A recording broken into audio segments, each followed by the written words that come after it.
Hello everyone! Ayan, welcome to my YouTube channel. Ayan, ang aking pangalan po pala ay nandyan na mismo sa aking YouTube channel.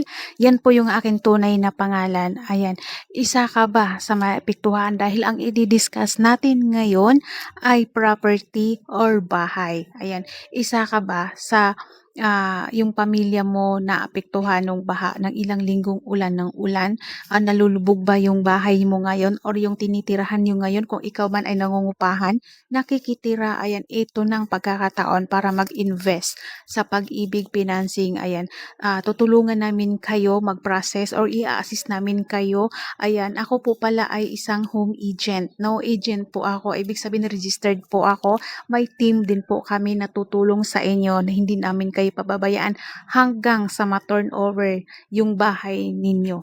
Okay, ang hawak po namin ay meron pong Bataan, meron sa Bataan, ayan, Pampanga, Bulacan, Tarlac, Quezon City, and Cavite, and Batangas. Ayan, kayo po ang magdesisyon kung ano po ang lugar na gusto ninyo. Okay, ayan, basic salary lang po tayo sa local employee.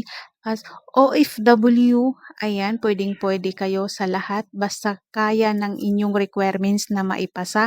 Ito po ay walang pinipili basta kaya ninyong maipasok yung ating requirements kasi po dito po kami tutulungan namin kayo para mabigyan namin kayo ng idea at kung papaano. Ayan, pwede nyo po akong i-message sa aking Facebook account. Ayan.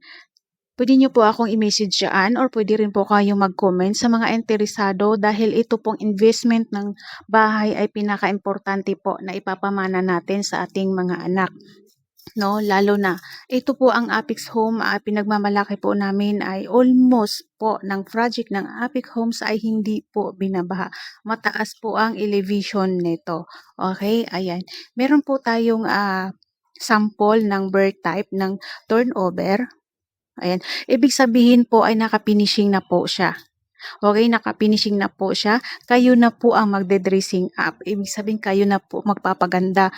Ganyan na po ninyo yan ma-receive or mato-turn over sa inyo. Kayo na po magpapintura and then kayang-kaya po ang 2 kwarto.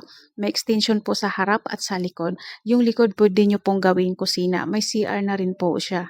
Okay, yung harapan naman pwede nyong pang tindahan. Ayan.